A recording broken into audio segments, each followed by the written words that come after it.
আমরা প্রথম আলোর দাওয়াতে, প্রথম আলোর সম্পাদক মতি ভাইয়ের দাওয়াতে আমরা সবাই এটা পরিদর্শনে এসেছিলাম। এটা একটা জীবন্ত জাদুঘরের মতোই মনে হলো। ধ্বংসস্তূপ থেকে কিভাবে জেগে ওঠা যায় তার একটা প্রচেষ্টা তারা নিয়েছে। তবে এই প্রদর্শনের মধ্য দিয়ে আমরা যা কিছুই দেখেছি এবং শিখতে পেরেছি তা হলো, হয়তো সাম্প্রদায়িক উগ্রবাদী শক্তি প্রগতির দড়িকে টেনে ধরতে চায়, কিন্তু ইতিহাস সাক্ষী দিয়ে সেটা কখনো পারেনি। আমরা এই ঘটনার তীব্র নিন্দা তখন জানিয়েছি এবং সুষ্ঠু বিচারের জন্য পদক্ষেপ নিতে তখন দাবি করেছি, কিন্তু এখন যেভাবে হোক আমি স্বরাষ্ট্র মন্ত্রণালয়ের দায়িত্বে আছি, তো সেই জন্য প্রথম আলোর পরিবার এবং সাংবাদিক গোষ্ঠী, লেখক, বুদ্ধিজীবী, সাহিত্যিক সবারই একটা দাবি হচ্ছে এর সুষ্ঠু তদন্ত হতে হবে এবং সেটার দায়িত্ব আপনাকে নিতে হবে। তদন্তের দায়িত্ব আমরা নিতে পারি, বিচারের দায়িত্ব বিচার বিভাগে। সেই জন্য আমরা আমাদের সংশ্লিষ্ট কর্মকর্তা, এটা ইনভেস্টিগেট করছে এখন ডিবি, তাদেরকে নির্দেশনা দিয়েছি, কথা বলেছি, তারাও আজকে আমার সাথে আছে। এখানে ভারপ্রাপ্ত কমিশনার ডিএমপি তিনিও আছেন, ডিবির এডিশনাল কমিশনার আছে, ডিবির চার্জে যিনি আছে, সবাই আছে। আমি তদন্তের অগ্রগতি কি সেটা জানতে চেয়েছি এবং আগামী 2 মাসের মধ্যে তদন্ত কার্যক্রম, সুষ্ঠু তদন্ত কার্যক্রম সমাপ্ত করে চার্জশিট দাখিলের জন্য নির্দেশনা দিয়েছে। তারপরে বিচারিক প্রক্রিয়া শুরু হবে, সেটা আদালতের ব্যাপার। আমরা সেই বিচারিক কার্যক্রমে সকলের সহযোগিতা চাইব, যাতে দৃষ্টান্তমূলক সাজা হয় এবং এই জাতীয় ঘটনা ভবিষ্যতে আমাদেরকে না দেখতে হয়, এই জাতিকে না দেখতে হয়। এই ঘটনার মধ্য দিয়ে সারা পৃথিবীর কাছে আমাদের মান ক্ষুণ্ণ হয়েছে, আমরা লজ্জিত হয়েছি।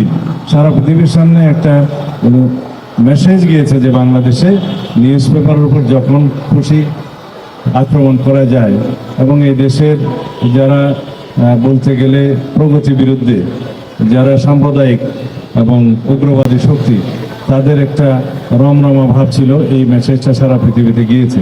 তা আমরা এর দৃষ্টান্তমূলক বিচারের মধ্য দিয়ে সারা পৃথিবীকে তার একটা মেসেজ, উল্টো মেসেজ দেব না, এইরকম কর্ম করে বাংলাদেশের অগ্রগতি, প্রগতি এবং সমাজের অগ্রযাত্রাকে থামাতে পারবে না এবং আমরা তাদেরকে রুখে দেব ইনশাআল্লাহ। হ্যাঁ, অবশ্যই আমাদের নির্বাচনী ইশতেহারে আমরা আমাদের যে ইশতেহার সেখানে বলেছি আমরা স্বাধীন গণমাধ্যম চাই এবং গণমাধ্যমের পূর্ণাঙ্গ স্বাধীনতা আমরা প্রতিষ্ঠা করব। বিচার বিভাগের পূর্ণাঙ্গ স্বাধীনতা আমরা বিশ্বাস এবং প্রতিষ্ঠা করব। সেই লক্ষ্যে আমাদের ইশতেহারে কিছু বিষয় আমরা উল্লেখ করেছি, সেটা যেন আমরা বাস্তবায়ন করতে পারি, সবার সহযোগিতা দরকার। এবং আমাদের এই ইশতেহারে আমরা ম্যান্ডেট পেয়েছি জনগণের। বাংলাদেশে এখন সর্বোচ্চ ম্যান্ডেট আমরা পেয়েছি 49 সামথিং। এই ম্যান্ডেট আর কোনো ইশতেহার বাংলাদেশের ইতিহাসে পায়নি। সুতরাং আমরা আশা করব আমাদের ইশতেহার যেন আমরা বাস্তবায়ন করতে পারি। তার মধ্যে অন্যতম হচ্ছে গণমাধ্যমের পূর্ণাঙ্গ স্বাধীনতা নিশ্চয়তা এবং নিশ্চিত করা। ধন্যবাদ মতি ভাই। আমরা এখন ডেইলি স্টারে যাব। আচ্ছা, এখানে বুদ্ধিজীবী আছে, ডক্টর জাহিদ, আমাদের পররাষ্ট্রমন্ত্রী আছে এবং একটু পররাষ্ট্রমন্ত্রী যখন আগে সরকার ছিলেন তারও কিছু দায় দায়িত্ব আছে ওদের। মাননীয় স্বরাষ্ট্রমন্ত্রী, আপনি যে কথাটি বললেন দায় দায়িত্ব, সেই দায় দায়িত্ব এড়িয়ে যাওয়া কোনো সরকারের পক্ষে সঠিক নয়। এবং আপনি যে কথাটি বললেন যে এর সুষ্ঠু বিচার এবং দৃষ্টান্তমূলক শাস্তি এই ব্যবস্থা স্বীকার করবে, এই আশ্বাসটি খুব প্রয়োজন ছিল। প্রথম আলো এবং ডেইলি স্টারের উপরে আক্রমণ, এই ধরনের আক্রমণ আমরা আগে দেখিনি। এটা ছিল স্বাধীন গণমাধ্যমের ওপর একটা আক্রমণ। ভয় ভীতি প্রদর্শন, অগ্নি সংযোগ, জানমালের ভাঙচুর, বিধ্বংস করা, ভাঙচুর করা, এগুলো একটা সভ্য সমাজের অংশ হতে পারে না। প্রথম আলো এবং ডেইলি স্টারের ঘটনায় আমাকে স্থানীয় কূটনৈতিক মহলে এবং বিদেশে কথা শুনতে হয়েছে। মাননীয় স্বরাষ্ট্রমন্ত্রী যে কথাটি বললেন, আমাদের মাথা হেঁট হয়ে গেছে। আমরা আজকে একটা প্রতিজ্ঞা করতে পারি যে এই ধরনের ঘটনা আমাদের দেশে আর ঘটবে না, এবং এই প্রতিজ্ঞাটি সারা সমাজকে করতে হবে। বিএনপির যে ম্যান্ডেট, এই ম্যান্ডেট বাংলাদেশের ইতিহাসে সবচেয়ে শক্তিশালী ম্যান্ডেট, এবং সরকারের পক্ষ থেকে মাননীয় স্বরাষ্ট্রমন্ত্রী যে কথাটি বললেন, আমরা আমাদের কথাটুকু রাখবো। আপনাদের অসংখ্য ধন্যবাদ। এছাড়াও আমি প্রথম আলো এবং ডেইলি স্টার পরিবারের প্রতি আমার গভীর সমবেদনা জানাচ্ছি। তারা যেন এই ধ্বংসস্তূপ থেকে, ভস্যের উপর দাঁড়িয়ে থেকে আবার তাদের প্রতিষ্ঠানগুলো সুন্দরভাবে গড়ে তুলতে পারেন, এবং বাংলাদেশে সত্যিকারের স্বাধীন এবং দুটি গণমাধ্যম হিসেবে আবার তাদের কর্ম সম্পাদন করতে পারেন, সেই আশা আমি করছি। আপনাদের অসংখ্য ধন্যবাদ। প্রথম আলোতে থাকো ভাই। এটা একটা নতুন অভিজ্ঞতা। প্রথম আলো ডেইলি স্টারের ওপরে যখন নানা সময় নানা রকম হামলা হয়েছে, এবং আমরা খেয়াল করেছি হয়তো দীর্ঘদিন থেকে যে চমস্কিরা বলেছেন না, কনসেন্ট ম্যানুফ্যাকচার করা, মানে এই যে হামলাটা হবে, আগুন লাগানো হবে, এটা কিন্তু কনসেন্ট ম্যানুফ্যাকচার করা হচ্ছিল ওভার দ্য মান্থ আর ওভার দ্য ইয়ার্স। আমাদের অনেকের চোখে পড়ার কথা, বিভিন্ন জায়গা থেকে এই চেষ্টাটা হয়েছে।